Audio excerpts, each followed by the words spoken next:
Hello viewers, আপনারা দেখতে পাচ্ছেন সকালবেলার আলু ক্ষেত।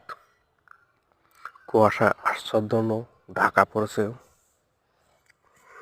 দেখেন, কুয়াশার জন্য দেখাই যাচ্ছে না আলুর গাছ ভালোভাবে।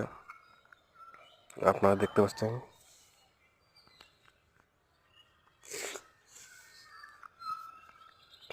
এর জন্য কুয়াশার ওষুধ দিতে হবে। দেখেন, গাছ ভালোভাবে বোঝা যায় না, কুয়াশা খুব পড়ছে। শীতের অনেক ক্ষতি করে আলুর গাছ। অনেক সময় পাতা কুঁকড়ে যায়। এই জন্য সকালবেলা একটা ভিডিও করলাম আপনাদের দেখানোর জন্য। ধন্যবাদ।